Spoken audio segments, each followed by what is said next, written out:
Namah Shivaya.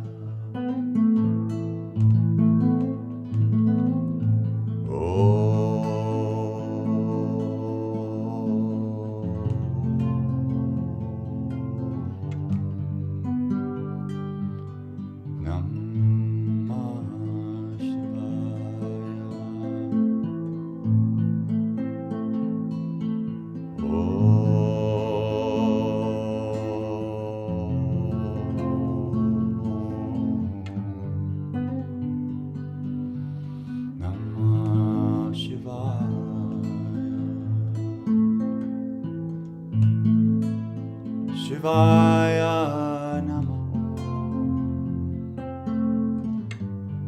Shivaya Namah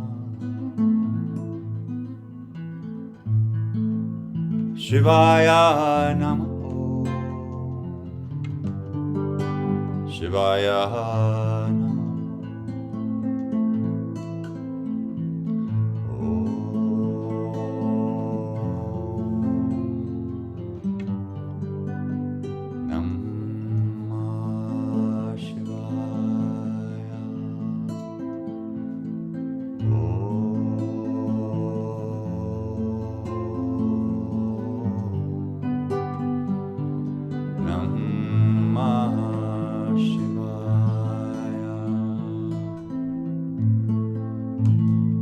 Shivaya Namah Shivaya Namah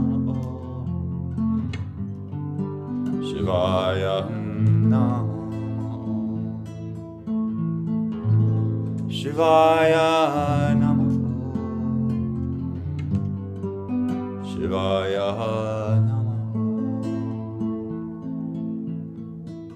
Shivaya Namah Shivaya Shivaya Namah Shivaya Namah Shambho Shankara Namah Shivaya Girija Shankara Namah Shivaya Shambho Shankara Namah Shivaya Girija Shankara Namah Shivaya Shambho Shankara Namah Shivaya Girija Shankara Namah Shivaya Shambho Shankara Namah Shivaya Girija Shankara Namah Shivaya Shambho Shankara Namah Shivaya Girija Shankara Namah Shivaya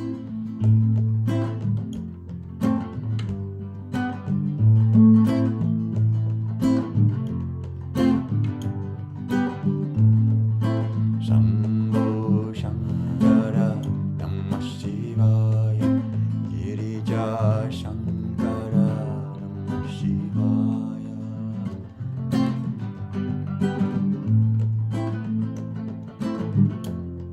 Namah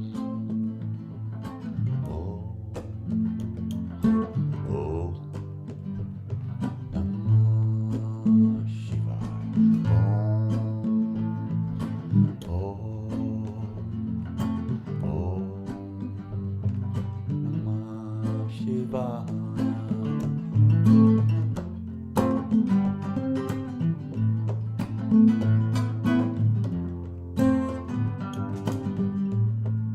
Shambho Shankara Namah Shivaya Girija Shankara Namah Shivaya Shambho Shankara Namah Shivaya Girija Shankara Namah Shivaya.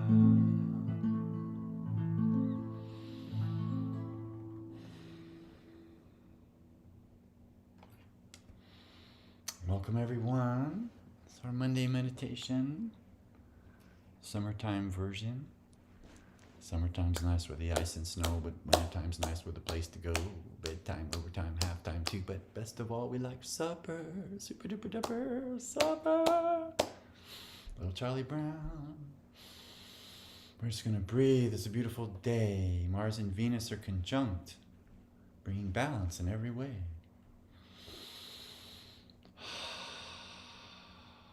So we'll just take a minute and just drop into the deep zone. Welcome our field today. Connect energetically. I didn't even mean to do that. There's welcoming going on here.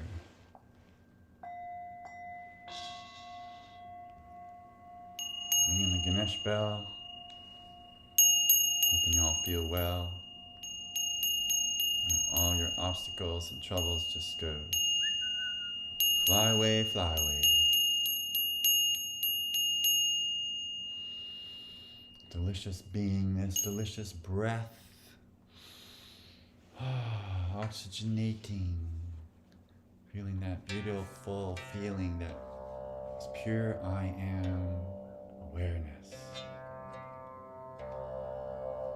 Pure being. Right there. Can't do anything about it. As Eckhart Tolle would say, that vertical dimension is, can't argue with it. Here we are. Right? According to the screen, I don't know if you can see that, but it says that the battery is sufficiently charged.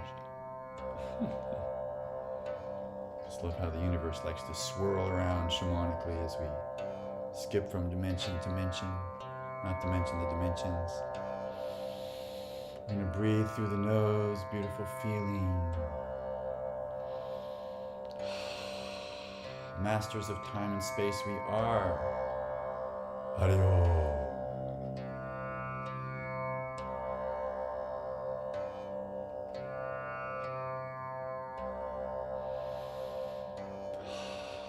Thank you for being here. Sorry to miss last Thursday. Going to be missing this Thursday as well because we're traveling, going to see family. We'll make the best of today, and then you can take meditation and apply it in every way. Beautiful beingness that is at the core. Just want to window wash away any troubles that have come up today. Any stress, just wish it away. Oxygenating. Breath transcends death. The mind is usually the problem, so wondrous breath can control your mind. So if we have control of the breath, a lot of the problemas are irrelevento, gone. Breathed away effortlessly as we drop into the aham vibration, the pure I am. Aham. And we have the aham vritti, which is the agitation of the ego. But then there's the aham brahman in the Vedic sutras and the Vedic exhortations. It means I am Brahman, I am the supreme consciousness. That deep space is observing us, expanding us. It's always there, just waiting for us to drop back in and reboot, recharge that battery.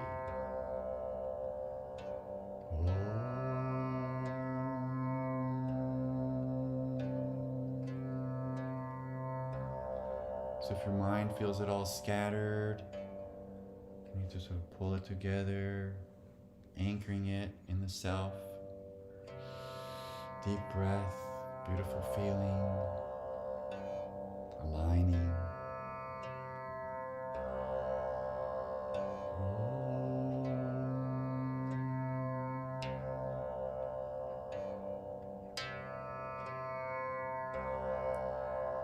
Connecting to the deep aham, pure I am awareness. Perhaps the best meditation practice of all. So it transcends the mind, transcends the body. It's not about meditating on a thing that's outside the self. Align with the deep. Doesn't take long.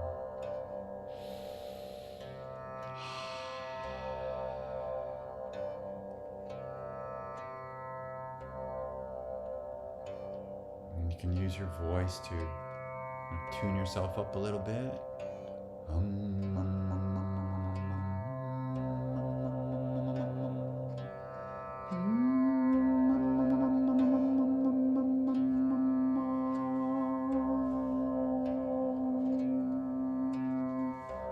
We can use sound to entrain the brain, hemisync the hemispheres. When we're in a musical mode, the hemispheres are in sync for the most part, even if you don't play piano. It's an integration. It's like we need all parts of the brain for music. And then we can make the case that it's all music.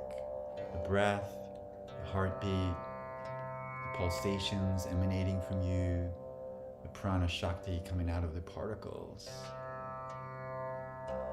And if within this wondrousness, if this wondrousness is truly as great as it seems, if we allow for that, what's the deal with karma? If you ask the saints, especially the yogic saints, they'll say that it's unfathomable. You cannot understand karma. Not possible. Probably because the Chinese don't work with causality for the most part. They do, and yet it's circular. So where does it begin? In Western discourse, we like this Cartesian Newtonian space, where if you roll a ball over there, it's going to bump into something. That's kind of like karma, right? And action comes from the Sanskrit verb kr with a dot under it. It's like kr, means to do. So essentially it's nothing but doing something. And then you say, well, is it good or bad? I'd have to say it's neither. It's just karma. And whether you perceive it as good or bad is, I guess, up to us, right? Up to how we want to perceive it. So, you could say if you're run over by a truck, that's not good karma. But in fact, it might be springing you into the next world where you have the most amazing experience waiting for you. Who knows? So there's a silver lining, and it's hard to even define the substance of karma. But we can work with it. We can clear it.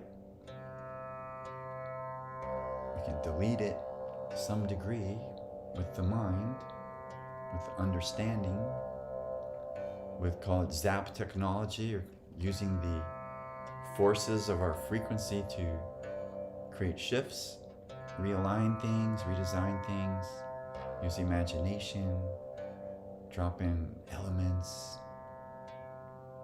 It's like the realm of what was always in the past, call it hexes, spells, magic, all that kind of stuff.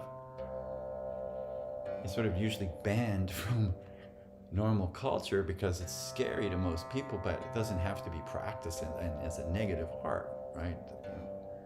Nobody's doing voodoo here, right?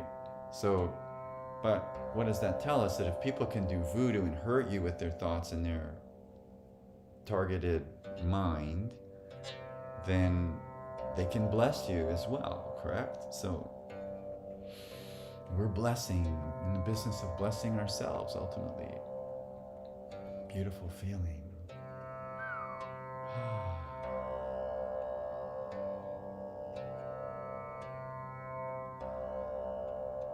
So there's 3 kinds of karma according to the Indian scriptures. It's called Prarabdha karma, which is essentially what determines your physical body. And then there's Sanchita karma, which is essentially a kind of a storehouse, a reservoir of karmas that we've created in this life, even in other lives, that you can kind of pull from. It might just drop in or appear as sudden samskaras. And then there's Agami karma, which is the karma of doing stuff now. So as I play the tambura here, I'm creating Agami karma of sorts, which my intention is that it's good, so it helps, it relaxes, it blesses. It's hard to hurt people with music. If heavy metal disturbs us, it's probably more to do with the sound guy turning the volume up too high. Because pulsations and rhythms and grooves that's what the body's doing, so it's good stuff.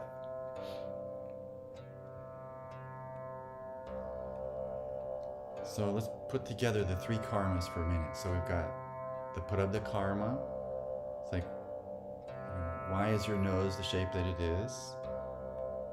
You could go to the plastic surgeon and sort of do Agami karma on it and change it, but essentially the blueprint of the body is Prarabdha. It's already determined by the genetics. And then it's constantly in a state of change, which then you could attribute to the Sanchita reservoir of karma, which is, well, let's say something you did 2 weeks ago might just show up and actually might be good, right? You did a favor to a friend, now they're paying you back.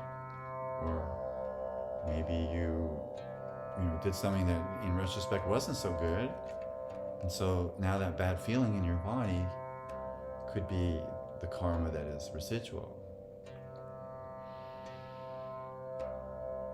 So Prarabdha karma is more the straightforward one.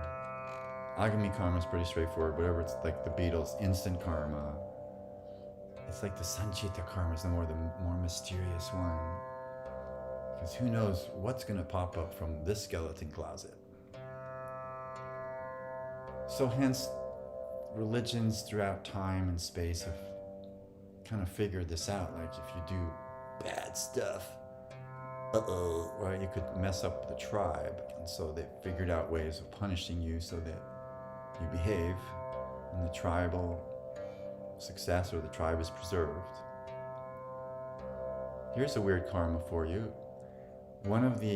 This is argued by one of the French scholars of religious studies, where he says that the origin of religion is based in a kind of violence that is suppressed between tribes. For example, let's say in a border dispute, somebody dies.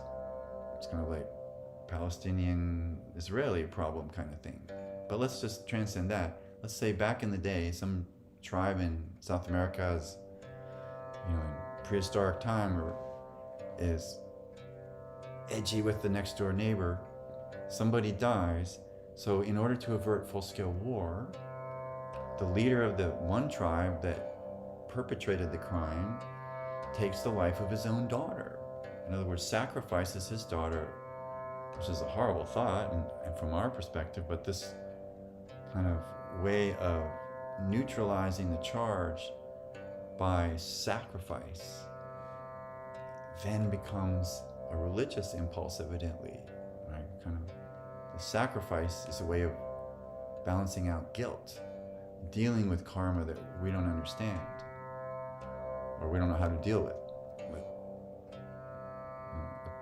the situation we just described. So then evidently the other tribe goes, oh, this guy just took his own daughter, as a way of sort of self-retribution.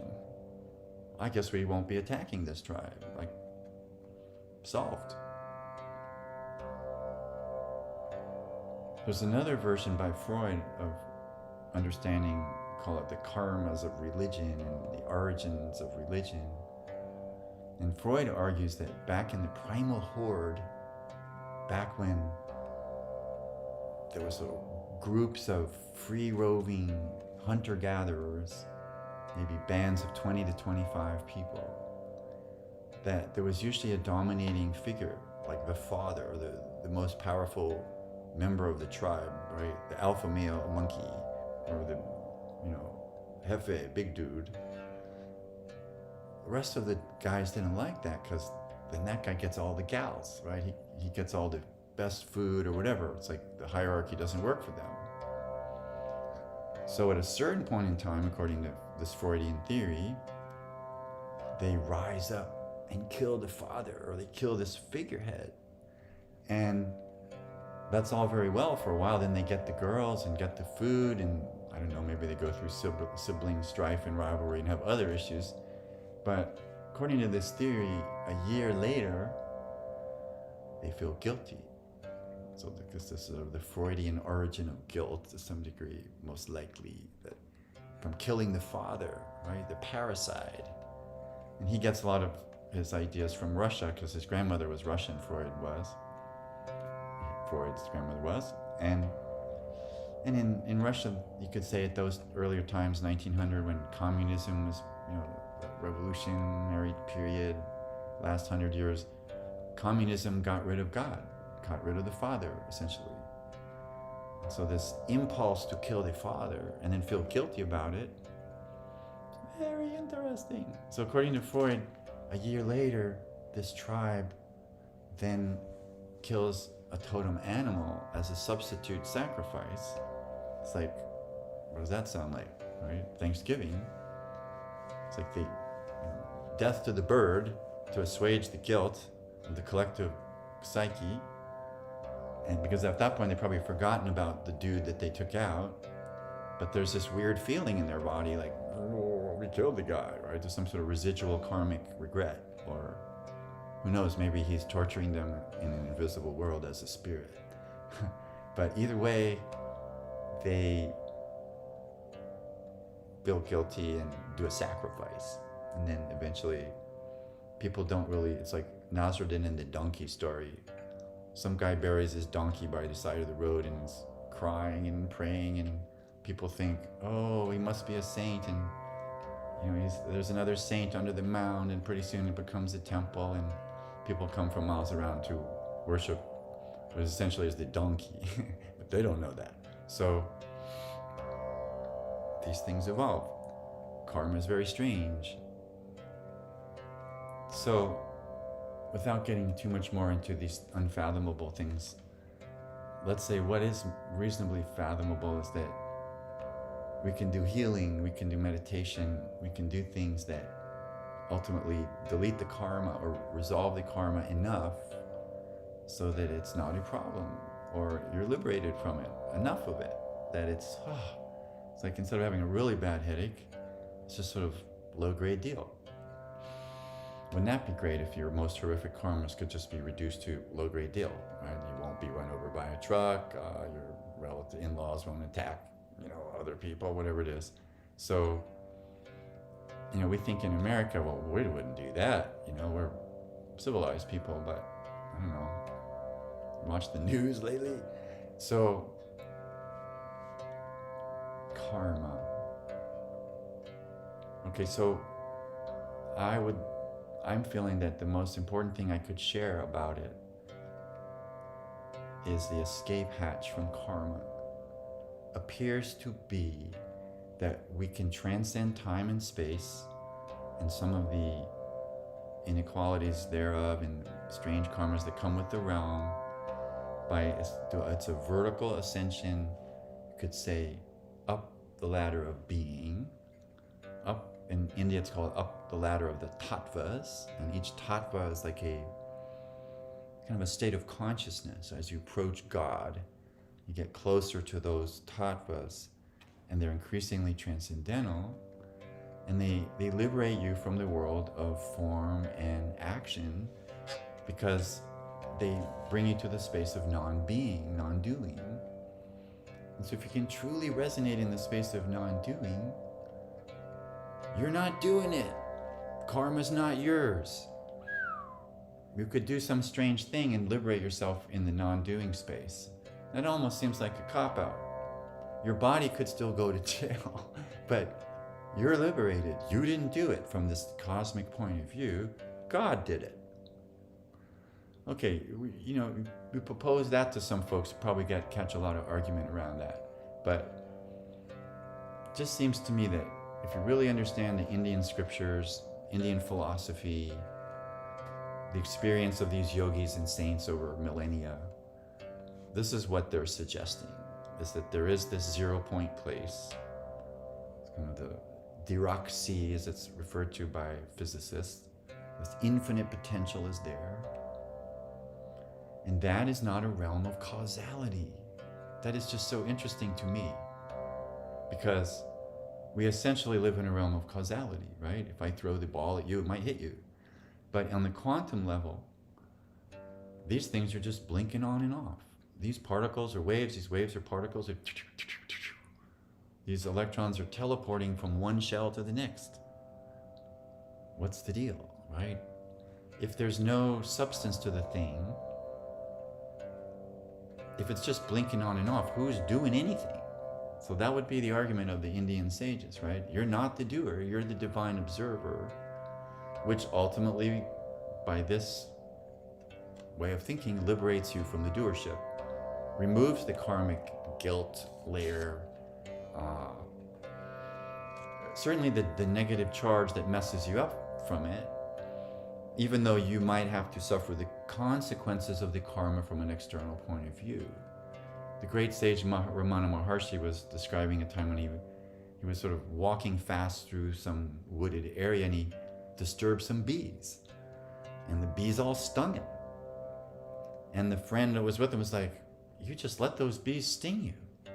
And he was like, "I disturbed them. It was my karma, right? They stung me. I couldn't have stopped the response, so right, there it is." Okay, so that's one way to look at karma, right? Just, oops, I made a mistake, and so I'm suffering the consequence. Well, that's all very well if the mistake is not so bad. But let's say the mistake is huge, and oops, you bombed that wedding party, and you were the drone strike operator, and you took out 17 people. That would be some pretty heavy karma from point of view, logic, common sense.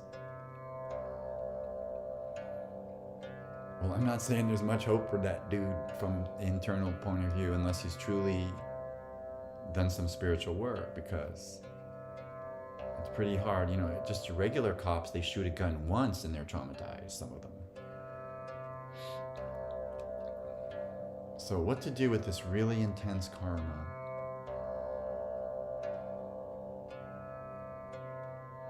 Ultimately, you got to go to the place of non-doership and balance it with the doership, right? Doesn't mean we're not guilty that our body did that thing.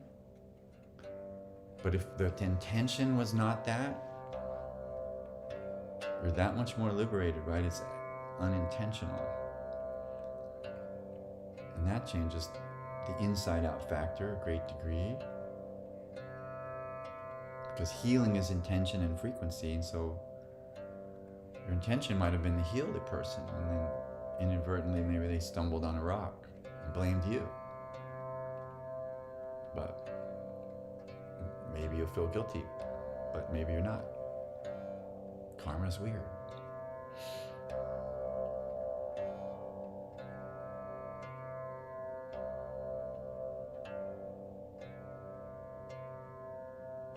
So this idea of non-doership,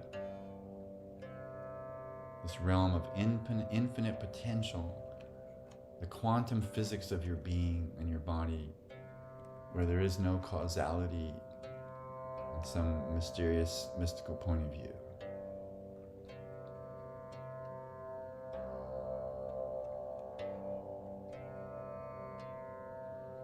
And then from that point of view, the quantum physics looks more like dream material that's sort of encasing the karmic world. Because in the dream material, what's the deal with the karma on this quantum weird level, right? Everything connects to everything, so there's no blame. There's no primary causation. It's a very Buddhist principle. Co-independent origination is a complex subject, but gets into fate kind of conversation. Are you the doer? Do you have free will or not? My easy answer to that for myself is that you have the illusion of free will, which is just as good. So you get to do whatever you want, even though God's doing it all or whatever, right? Some other agency is actually ultimately the causal instigator. So then where you identify along this path, right, of God doing it all the way down to you think you did it, right? That's what Eckhart's talking about, this sort of vertical dimension. So where do you portal out on that hierarchy, right? The more you think you're the body, the more you think you're the mind, the more identified with the ego, the more you're going to suffer from the karma of the consequences of the karma, right? Because you think you did it. And lots of other people might think so. But let's say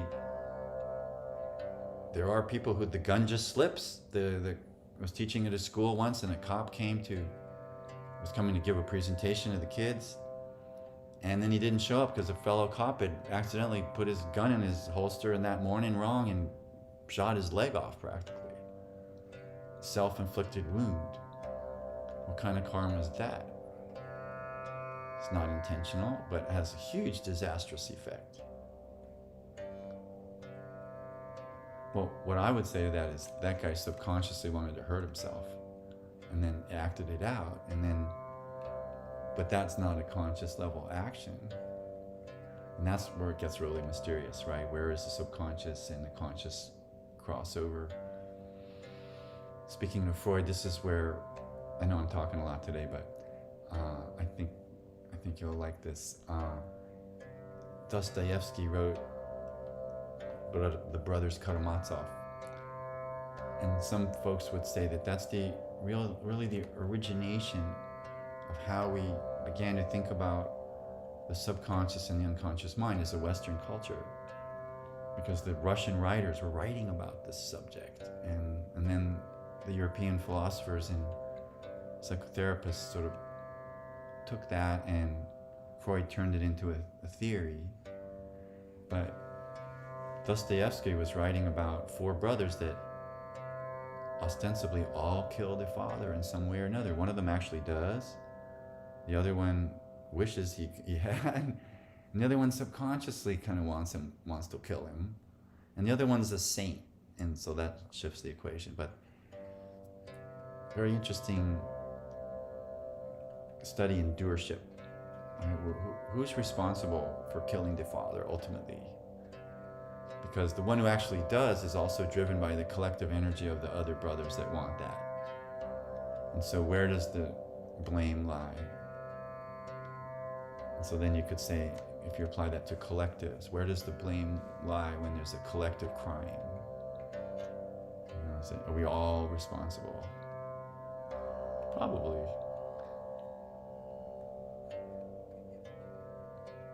Okay, so let's meditate. We're just going to experience this free will that we don't have, maybe. but hey, you do have it, even if you don't, because you can do whatever you want.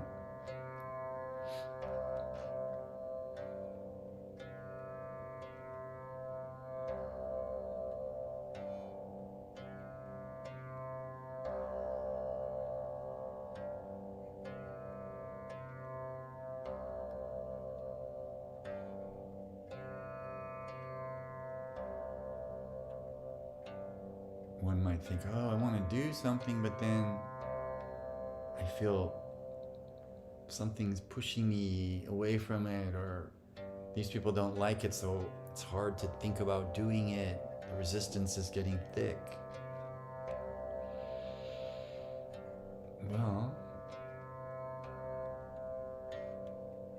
it's kind of like when you're in a car and you have these new features that it's like a lane enhancer, right? If you start drifting to the left or the right, it puts you back in your middle of your lane. There's kind of like a karma that does that, right? It's like a cultural karma that keeps you in line.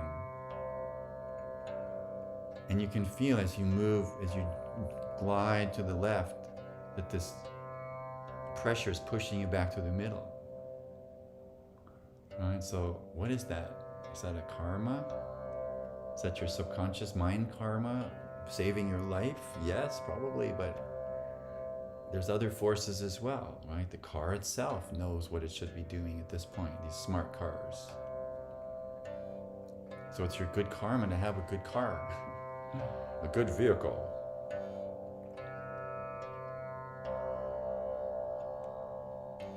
Oh. And we do mantras and meditate to bust up the karma. When you say Om Namah Shivaya, or any phrase that is in training for the mind and has some kind of history to it, where maybe collectively it's been practiced for 1,000 years, requires a certain potency. It's called Chaitanya, has certain boom Shakti to it, that because all these people have been saying it over and over and over. Om Namah Shivaya, Om Namah Shivaya, Om Namah Shivaya, Om Namah Shivaya. It's like, so shoots down the karmas, clears the debris field. The breath itself is a mantra. We've talked about this, right? This is what the gurus out there teach, the hamsa breath. It's a sound, it reverberates, it clears your mind, clears your emotional body.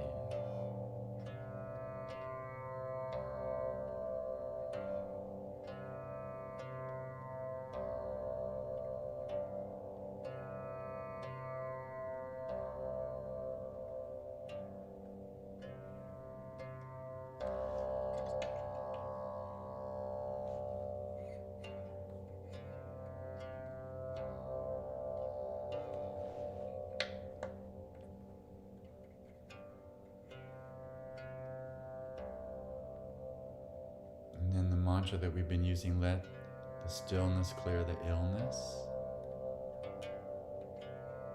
And whatever disruption might be in your life, in your feelings. I'm just going to tune into what you guys are writing here. Namaste, namaste everyone. Hello, hello.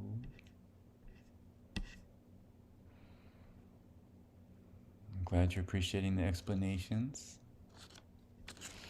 Okay. Let's talk about Mars and Venus for a minute. Mars and Venus are conjunct in the sky today. It feels really good. I feel really good from this. It's kind of like energized joy, right? That Mars energy that's expansive and energetic, the Venus energy that's full of wondrous, beautiful beingness and love. So Mars-Venus conjunction, unless you're dealing with the shadow side of it, is wondrous expansion.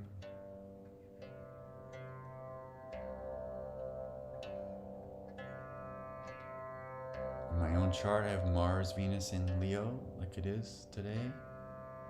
Sun in Cancer, catching me on a good beam out energy.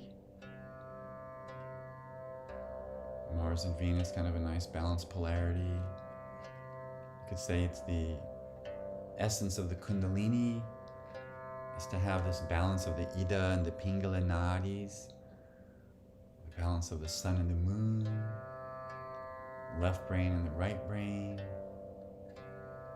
quantum physics and Newtonian space, integrating together. So you have the best of this realm, you have effortless flow karma in this realm, and then beautiful anchoring in the deep space realm. So you're not creating horrible karmas anymore, if you might still be thinking that you're this egoic person, perhaps. The more we think we're someone, evidently, the more karma we create, because it locks it in. It's like a frozen photo. It's like freezes the molecules, and then there's like a karmic impression. Whereas if you just keep flowing, there's not like a frozen photo. You're not over-amping the particles. You're balancing the waveform with the particles. And that's kind of what the left and the right brain are doing. We go from sort of particle story to waveform flow. And that's happening for each person naturally.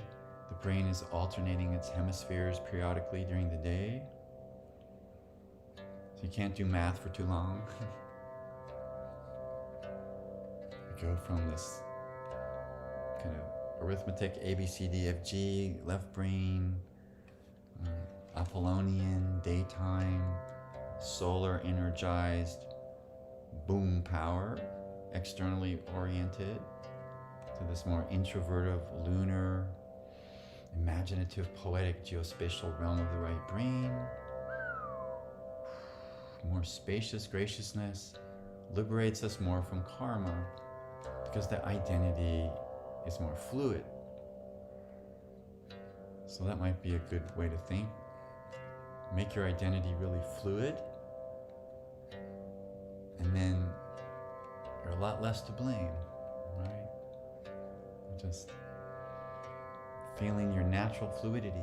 It's all just happening. It's unfolding. Who can stop what must arrive now? Says the song. Something new is waiting to be born.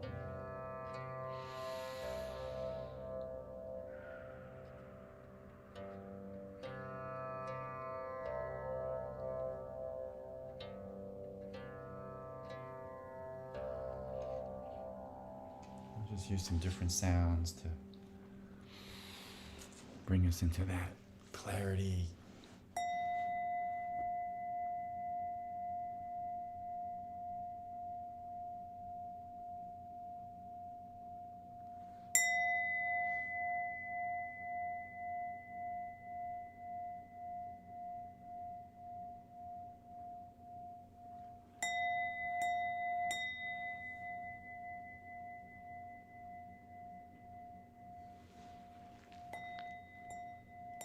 We want the sound to reverberate throughout the body, where there's stuckness, blockage, congestion, density. We want that sound to penetrate it, release it, unfreeze it. So you are a ripple pond of just wondrous ripplation. That's the horizontal level. You have all this power to do in the external world. Can't change the vertical so much, but we can expand into the horizontal realm.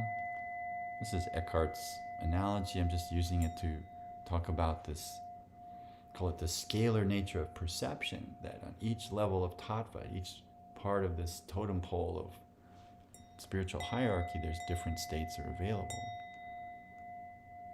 Different powers ultimately. And so if we're at the base level, if we're just inextricably identified with the body mind, and there's no flexibility there, that's suffering, baby. Right? It's like, oh, I did this, oh, I'm guilty, oh. And I don't know, I got enough clients to know how people torture themselves. And I watch myself do it to myself sometimes. It's crazy stuff, isn't it? So, cease and desist torturing ourselves. Good idea.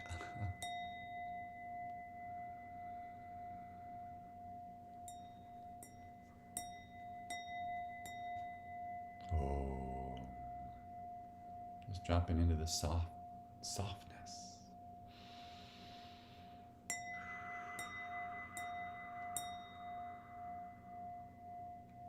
Like the non-doer position. This is not to run away from the things you did that were truly consciously gnarly, right? We have to own that stuff. But maybe we're talking about a slightly higher spiritual level of non-doership, doership, kind of in the meditative realm, where it's just very subtle stuff's going on.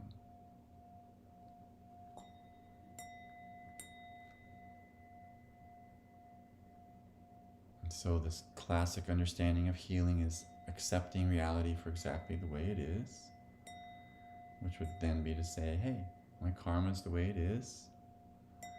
My arms are too short to box with God. This is the way the body is, right?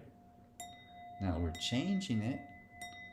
Health is realization and then activation, meaning once you realize, once you've taken in what it is and accepted it, then we can maybe do something about it. But if we're trying to do something about something we're misperceiving, obviously it's harder, right?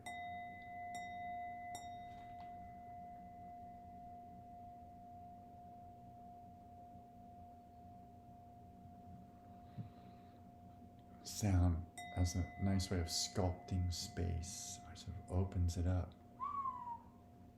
You relax the brain. More 3D, 4D, 5D, whatever that means. You're expanding on the inside as well as the out. Going deeper to the pure I am observation deck. And then you'll feel better, and the things you've done won't bother you, even if you did them. We're not talking about sociopathology. We're just talking about when it's done, it's done. Let it go, right? So we're just releasing the karmas that you might be pot sticking. Just clear. Delete file, send to black hole, thank you God. I like this phrase, you can use it, right? Delete files, send to black hole, thank you God. Can't lose with that one. We breathe. Even if it doesn't change the situation outwardly or initially or even in your perception at all, healing has never gone to waste in my experience. It's always taking care of something. There's always another layer that needs to go. There's always a bandwidth of weirdness that can be cleared. And so the intention of continuously releasing these funky layers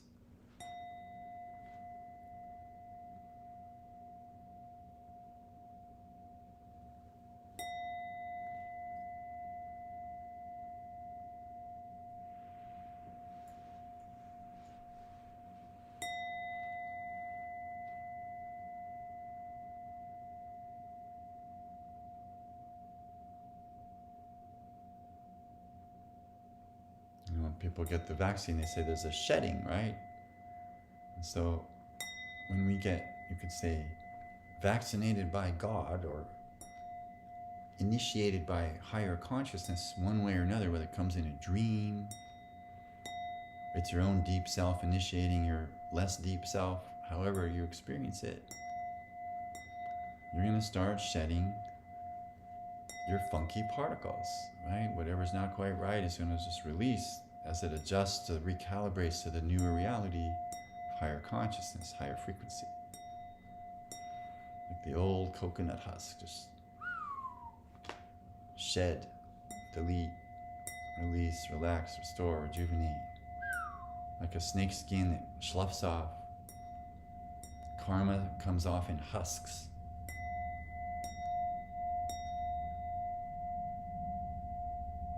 It's like when we tune into the natural cycles of the moon, the earth, it's easier to be in rhythm with the diurnal and circadian rhythms of the body. So we're going to do ourselves a favor. Right? If you're tuned into the new moon, good time to shed the past, good time to shed whatever's not working. Refresh, reboot, replant.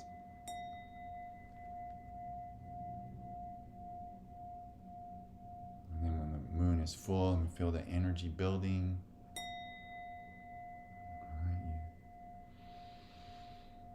you use power, not force. Meditate, of course, down the middle. So right now, feeling that Mars-Venus integration. Let's say the right side of your body is Mars. Left side is Venus. Mother line DNA, father line DNA. Creates this beautiful balance. Mars-Venus integration. celebration.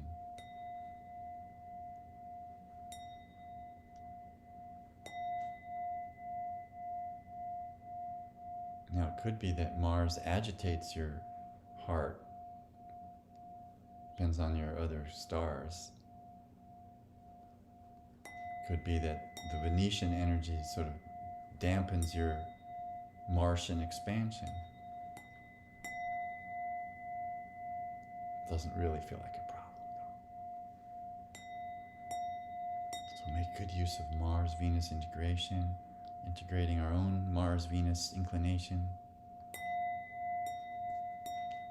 Your male-female elements are in balance.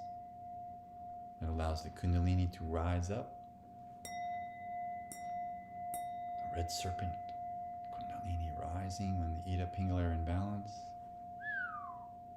It's like a pressure grid. Squeeze those watermelon seeds up. They go. All kinds of Kundalini technologies you might have learned in Kundalini Yoga. But let's say right now, call it, there's a certain grace that comes from right understanding, transmitting grace that allows these things to happen by themselves without a lot of effort. Call it the Kundalini herself. She likes you. She likes what you're doing. If you sing to her, it's like singing to your child, singing to your inner self. So we're improving the relationship with this being that emanates out of every particle of our being, that is dropping down golden light from above. Beautiful Kundalini blessings.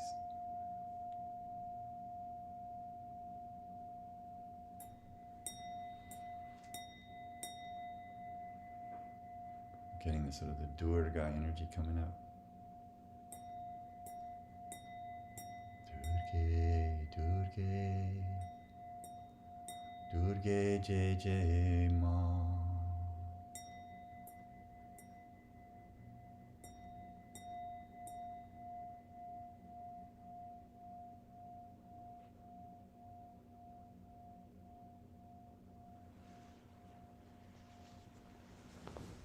We'll sing Durga, but for a moment we're just gonna, ancient trees. There's a tree in here that's 6,000 years old. Let's meditate like a tree for a minute. Let's feel that roots in the earth, beautiful anchoring. 6,000 years.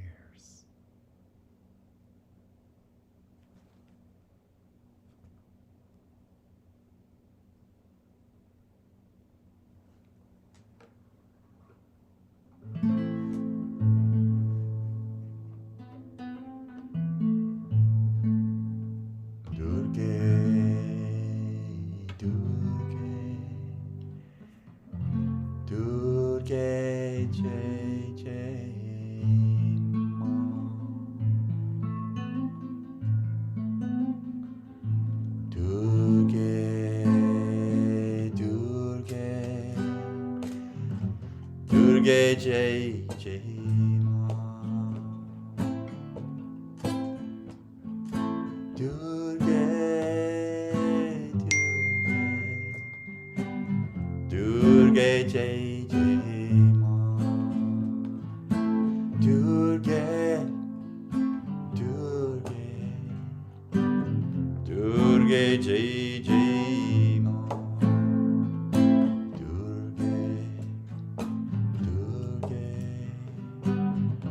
Durga Jai Jai Ma.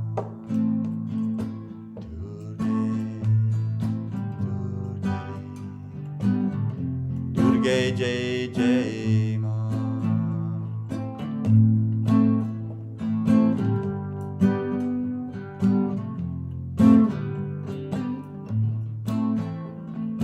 Durga, Durga, Durga Jai Jai Ma. Durga,